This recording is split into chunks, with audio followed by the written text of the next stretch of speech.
Indian history या जो आप लोगों का एसएसटी का बुक आता है उस पर इसी का फिगर मिलेगा। ये 2500 वर्ष पुराना, इसका नाम है सारीपुत्र स्तूप। बुद्ध के सबसे प्रिय शिष्य का नाम था सारीपुत्र। उनका जन्म और मृत्यु यहीं हुई थी। मृत्यु के बाद जब उनका अग्नि संस्कार बौद्धिक परंपरा से और जो राख बचा थी उस अस्थि को इस कंस्ट्रक्शन के बीच में रखे, इसके ऊपर मिट्टी का स्तूप बनाया। 3rd सेंचुरी बीसी में मगध के राजा सम्राट अशोक, आपने पढ़ा है सम्राट अशोक के बारे में? उन्होंने अपने जीवन की एक अंतिम लड़ाई लड़ी थी, उसका नाम क्या था? कलिंगा वार। उसके बाद उन्होंने बौद्ध धर्म मान लिया। बौद्ध धर्म मानने के बाद सबसे पहली पूजा इसका किया। इतिहास कहता है सम्राट अशोक पहला राजा हुआ जिन्होंने नालंदा विश्वविद्यालय की स्थापना की, ये नालंदा महाविहार की स्थापना की। तो बिफोर क्राइस्ट नालंदा का पहचान बिहार है और बिहार का शाब्दिक अर्थ होता है बौद्ध वालों का निवास स्थान। आज जो हम बिहार लिखते हैं ना BIHR, ये गलत है।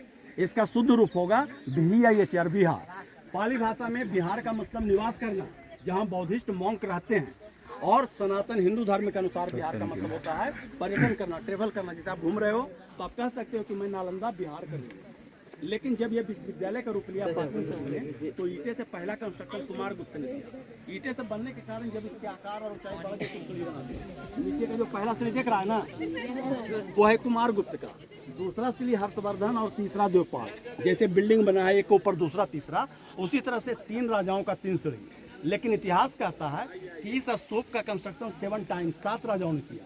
तो जो 4 कंस्ट्रक्शन BC का है, मतलब मिट्टी का, वो इसके अंदर दबा पड़ा है। ये पूरी तरह से सॉलिड है। कॉर्नर पे जो राउंड दिख रहा है ना, जो गोल है और उसे एक ताखे बना है, उसको आप लोग बोलेंगे भोटी वस्तुपा, मतलब मनौती स्तूप, जिनकी मन्नतें इच्छाएं पूरी हो गई। इसके अलावा ये जो बड़ा बड़ा राउंड ऐसा बना मिले किसी भी बौद्धिस्ट साइट पर, तो इसका मतलब समझना है कि इस पर बुद्ध की मूर्ति होती होगी।